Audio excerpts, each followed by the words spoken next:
to Who, What, Why Radio. I'm Jeff Schechtman. Technological change and creative destruction is everywhere. It's changed the way we work, the way we interact with each other, the foundations of education, and not surprisingly, the nature of warfare. You've all seen the media images of drones giving us perfect pictures, the perfect eye in the sky for perfectly targeted airstrikes. At least that's how it looks on Homeland and 24 and the images from Abbottabad. The reality, however, is somewhat different.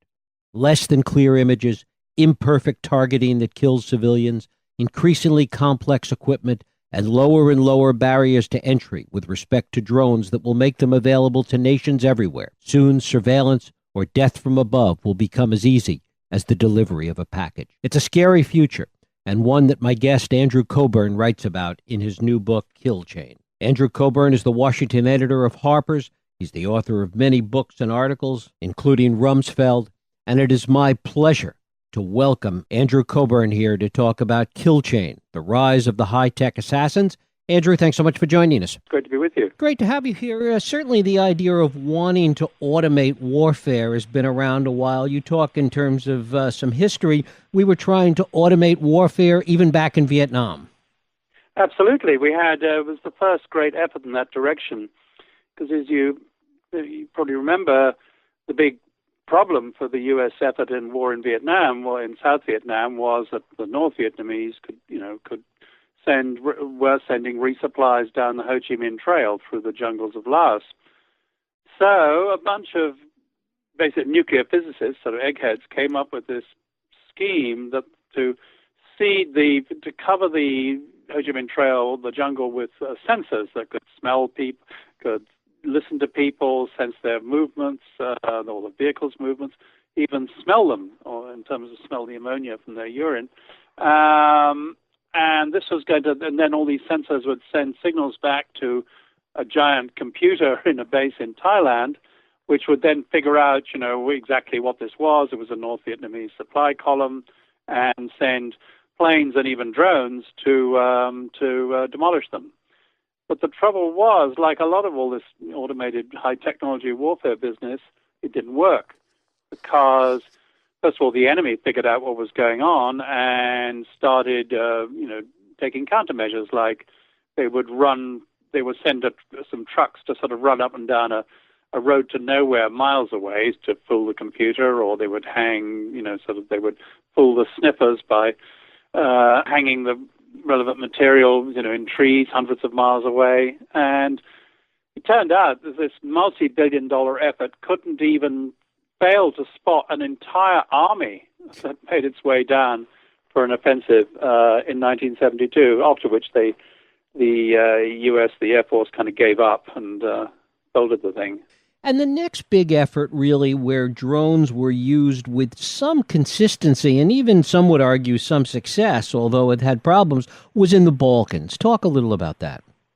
Well, yeah. I mean, it's always hailed as the birth of the drone age. In fact, the early efforts in the mid-90s, the drones kept crashing, and in fact, most of the time they couldn't fly at all because drones have a real problem with bad weather because they're very aerodynamically unstable. They're like, the Predator drone, which is the one most people are familiar with, it's really a sort of powered glider with sort of long, thin wings, which means it can stay in the air for a long time, which is, one of the main selling points.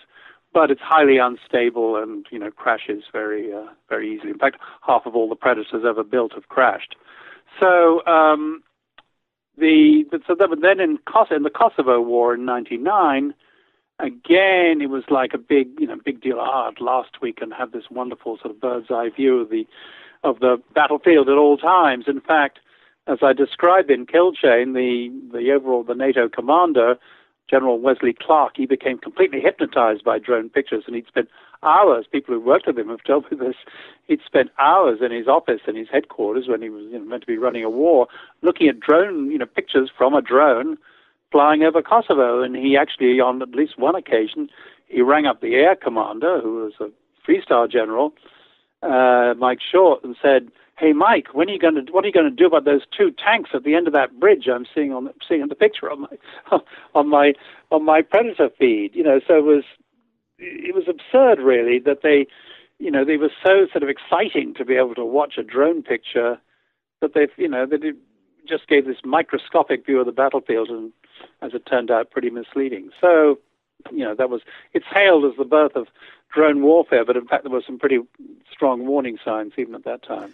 What it also did is it really gave us a different way of looking at what was referred to as high-value targets, particularly those marked for assassination, including Slobodan Milosevic, who was targeted at various points in Kosovo. That's right. I mean, this idea, I talk a lot about this in Kill Chain, this whole idea of, you can solve all your problems by removing a critical node from the enemy system.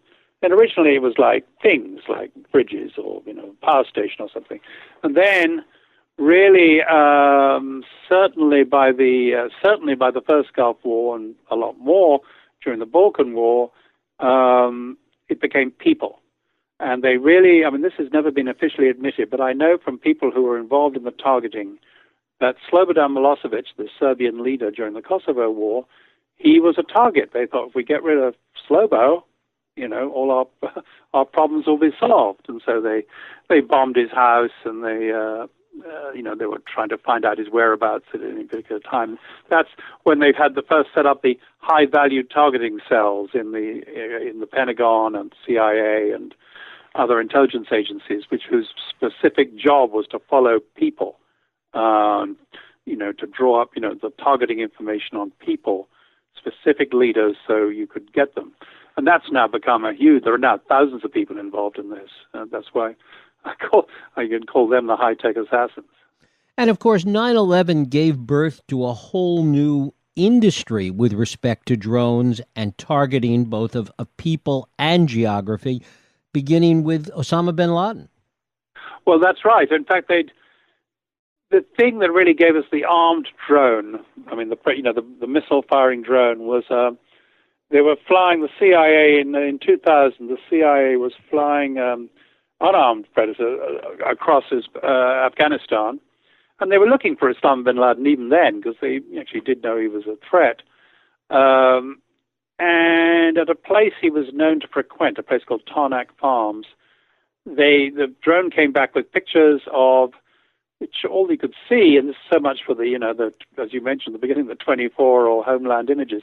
All they could see was a little white dot surrounded by black dots moving down a street.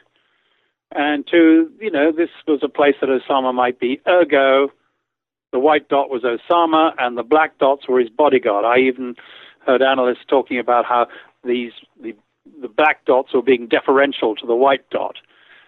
And actually, when you blew up, I've seen blown up, versions of these pictures, and they just become blurry. So there was no way you could tell whether anyone was being deferential or not.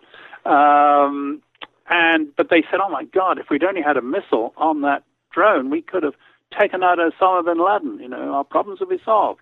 So then there was a crash program to arm the Predator, which they did actually very quickly, and we were off to the races. So, as you say, come 9/11, Bush had a list he kept in his desk drawer in the Oval Office of the top, became the first of all was the top 7, then it was the top 12, then it was the top 20 high-value targets, Al-Qaeda targets. And each time they killed one, or they announced that they'd killed them, or had really killed them this time, because often they said they'd killed them and they hadn't, he'd cross off a name. But the trouble is that it doesn't solve the problem, because there's always a new guy, and we've now killed thousands and thousands and thousands of high-value targets. And, what are we doing? We're still fighting that war on terror.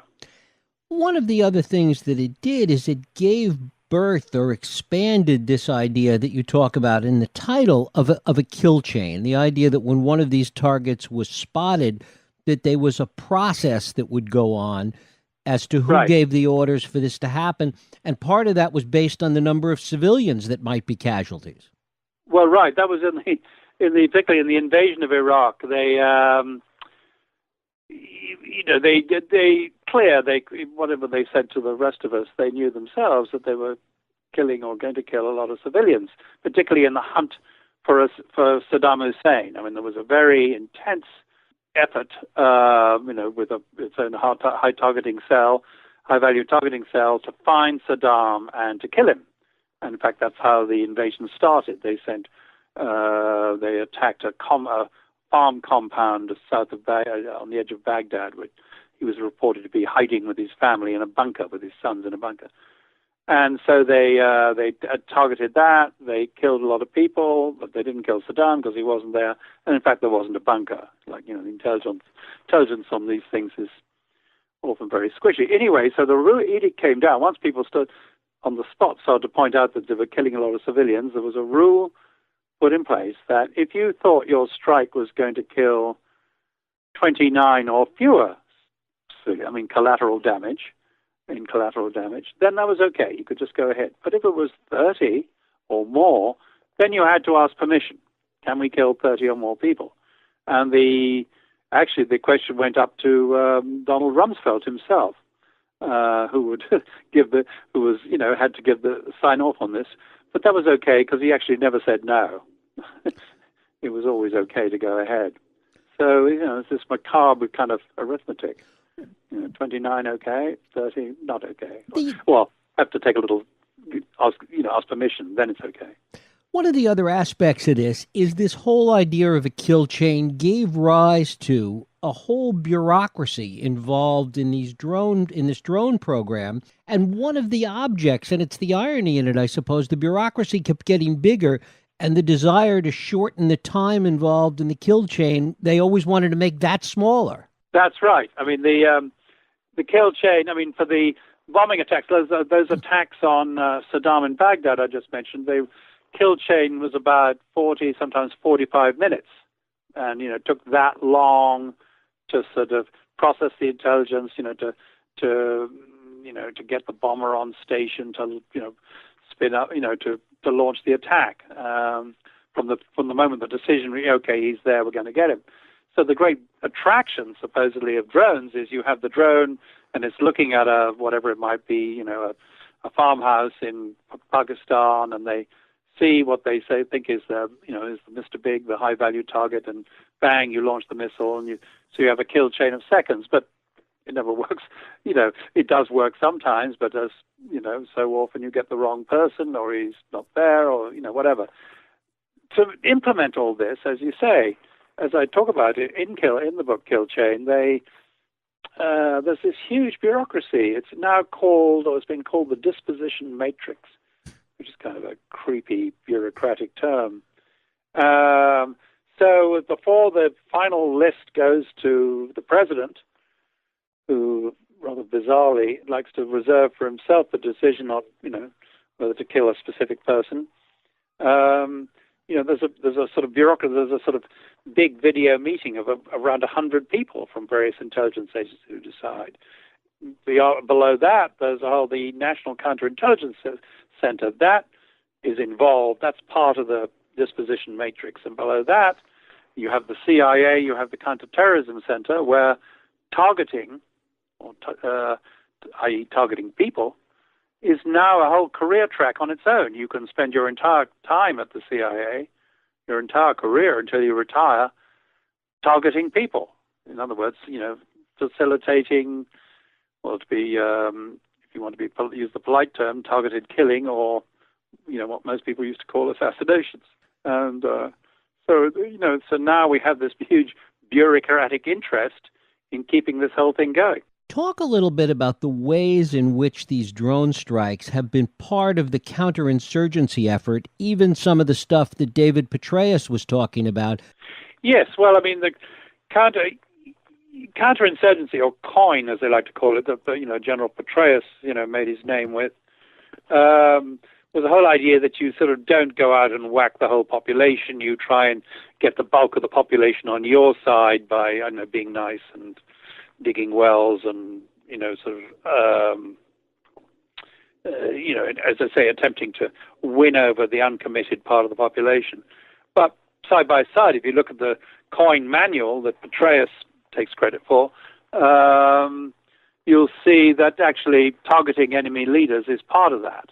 So the whole idea was that you could, which was pursued in certainly in Iraq and in Afghanistan, they put huge efforts into targeting insurgent leaders. And this is all, it's still accepted as a given that this works, that it's a really good thing your situation is much improved if you've taken out an insurgent leader. Only rarely has it been challenged, in most detail by a guy I talk a lot about in the book Kill Chain, a guy called Rex Ravollo, who was a very brilliant analyst, who in 2000, who'd worked on, he was a fighter pilot in Vietnam originally, but then he'd worked for the Defense Department on and off in a number of sensitive positions. And in 2007, he was sent to Baghdad as part of a very secret, powerful little intelligence cell that was attached to the office of the ground commander, General Odierno. And Rex decided to find out if this high-value targeting really worked. So, what effect did it have? Did it help us win the war or not? So he took a list of 200 people, insurgent leaders who'd been killed in recent months, and then he looked to see what happened afterwards in their area of operations. Usually they'd be operating in an area of about 5 kilometers around. It was the 5 to 10 kilometers, certainly in the urban areas. And then, what happened? You kill the guy. Does life become more peaceful? Well, no, it didn't. Over 200 cases, he found that within 3 days, attacks on Americans were up by 40%. And within 5 days, they were still running 20% up, and they sort of went back to normal, which was still a high level in the days and weeks afterwards. So, as he told Odierno, he said, this is entirely counterproductive, and we should change our strategy, which was, this was the strategy. But, of course, nothing happened because of what I mentioned earlier. There was too much bureaucratic weight, not to mention money behind all this.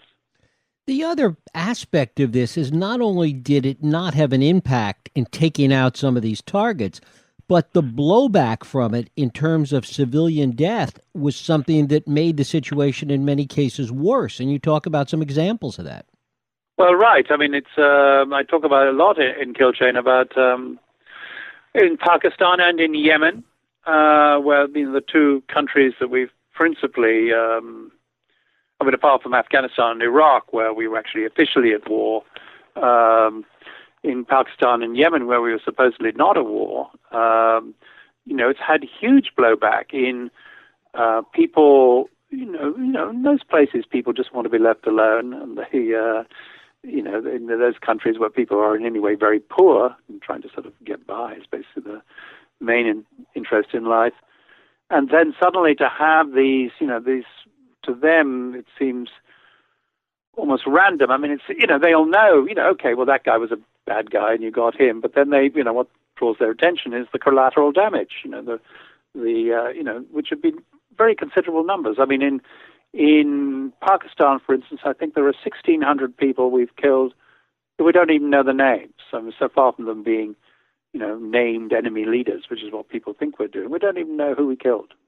Some of them may have been fighters. Some of them may not. Some of them clearly were not. And we have many documented cases of children.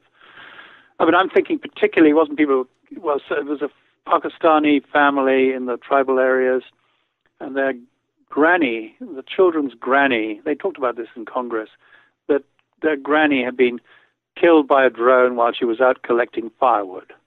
Now, if you read my book, you'll understand that someone holding a piece of, a stick or a piece of wood from under a lot of conditions that drones operate under, like the altitude they're at and the weather, that can look exactly like someone, a human being, holding a gun. I mean, it's a judgment call. In fact, I quoted in the first chapter of the book when I talk about I describe in detail a particular drone strike, because I've got all the radio conversations that went on among the drone pilots. One of the people involved says, "Hey, I can never tell. The only way I can be able to see a rifle is if they move them around when they're holding them with their muzzle flashes or when they're flinging them across their shoulders. In other words, you can't tell." So this old woman was collecting firewood. Someone thought, "Oh, that's a person with a gun," and blew them away with a drone. the children, when they were talking about this, they said, about their lives, they said, well, now we know never to play outside when it's a sunny day because the drone can see us. So, think about that. Quite apart from all the blood and death and everything, just altering the behavior of children who can't play, who are afraid to play outside anymore. Within the drone program itself, is there a distinction made between drones that are being used for surveillance and those that are being used for killing? Well, yes, we have. There's some drones, the majority of drones can be used for both. There's the predators and reapers. Those are the ones most they're in the front lines, if you like. But, there are so many other kinds of drones. I talk particularly about the sort of mega drone, the Global Hawk, which is a huge surveillance drone that can supposedly stay up for sort of days on end. It's a sort of massive object, and it's supposedly stealthy, so it can't be seen on radar. And that's, they use it in the Pacific. They use it to sort of try and surveil North Korea. And not surprisingly, it's very expensive. In fact, it's the last time I checked, the cost per Global Hawk was over $200 million, something around 200, I think, from memory, $220 million, which is a lot for a plane that doesn't even have to carry people. And in fact, the thing is, it doesn't even fly very often because it, like a lot of these machines, is very susceptible to bad weather because it can't. For little sudden, difficult to explain quickly, it can't really. It has to stay away from thunderstorms or from, from particular bad weather because it can't see enough to sort of. It finds it hard to fly around them. And there's other things wrong with it. Bits fall off. In fact, a senior Pentagon acquisition official, we were talking about this, and he said the Northrop Corporation took billions and billions of dollars off us for the Global Hawk, and it's a piece of junk. I said, junk? And he said, yeah, junk. It's just junk. So that's what we're being, that's a very important point to remember about this whole drone business. And we talk about the moral issue, civilians being killed, and, does it a warped view of warfare, which it is, really. But the most important fundamental point is money. This is all about money, and the people who either, in business or in private life, or in business or in the services, are profiting bureaucratically or corporately. The other question is that as most technology gets cheaper over time, some of these earlier drones certainly will also get cheaper to reproduce. And there's a real danger in terms of the proliferation of drones throughout the world. Sure, they're so fashionable now. Everyone wants a drone. As you may have sensed in the way I'm talking, I think they're a lot less effective than advertised. I think some of these countries that are being sold, are becoming quite expensive drones. Just a few weeks ago, the administration basically lifted the sort of various bars on, exporting Reaper drones, Predator drones. So before, I think it was only the British who were allowed to buy them. Now, I think the Dutch are buying them. The United Arab Emirates are buying them, and probably other people too. Thing is, that they, I think they maybe did a little disappointed. I'll give you one example, not from an overseas sale, but a few years ago, the drone lobby, which is getting quite potent, got the Congress to buy a number of Reaper drones for the Border Patrol. And there was billed, this will be great, we can spot, undocumented aliens, immigrants, crossing the border, or drug smugglers. So they went on patrol, and sure enough, they did. They captured, and they were able to spot and cause the capture of a great number of people crossing the border illegally. I think it was from memory, it was around 5,000 people they caught. But some rather subversive official of the Border Patrol decided to try a little experiment, and he acquired or rented a light Cessna plane, a two-man little light airplane with enough room for two people. And it was sent up with a with a pilot and someone sitting beside him with a pair of binoculars and with an infrared scope for spotting people at night. And whereas the multi-million-dollar Reaper had captured some around 5,000 people, the Cessna captured, but each capture if you worked out the money, that was at about that cost like $7,000 each. So it was $7,000 to capture one Mexican sort of making his way across the border. The Cessna captured over 7,000 people at a cost of around $230 each. So it was clearly a much better deal. So the result was obvious. They never used it. They quickly stood down the Cessna and they bought more Reapers. So it's going back to the money. So in question about, I think, everyone wants a drone. It's thought to be wonderfully effective, and I'm sure General Atomics, who makes a lot of them, will make a great deal of money out of exporting them. I think they may be disappointed. The other thing is, however, as we've seen in recent cases, people flying drones over Paris, or, just fairly recently, someone flew a drone over the White House and it hit a tree eventually. Just the technology of these little ones, provided you're not trying to use them to surveil, vast areas, is quite dangerous. Imagine if that had the one over the White House had a high explosive strapped to it. That is obviously very worrying. And of course, the other part of it is that the technology will keep improving, and the danger from these will continue to increase.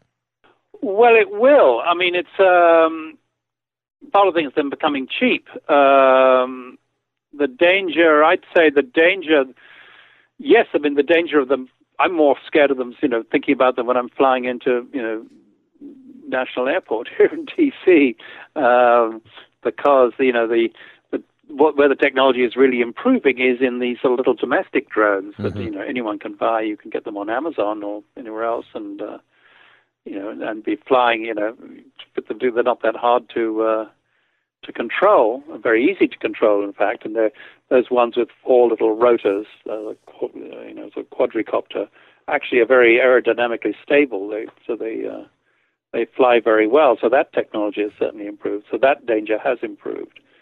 In terms of, going back to the sort of whole idea of fighting wars with drones, I think, that's going to lead to real problems. But technological problems, and if someone decides to let loose a drone that makes its own decisions on who to kill or not, that's obviously going to be a big problem. But it's particularly going to be a problem to the taxpayer because, we now mentioned the $200 million drone. We've also got a $300 million drone, which is a classified CIA drone, and I'm sure we're heading for the $500 million drone anytime soon.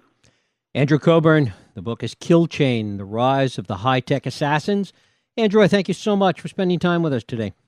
Hey, it's been great. Thank you. Thank you. Thanks for listening on WhoWhatWhy.org radio. I'm Jeff Sheckman. If you like this podcast, please feel free to share it and help other people find it by rating and reviewing us on iTunes. You can also support this podcast and all the work we do at WhoWhatWhy by visiting us at WhoWhatWhy.org/donate.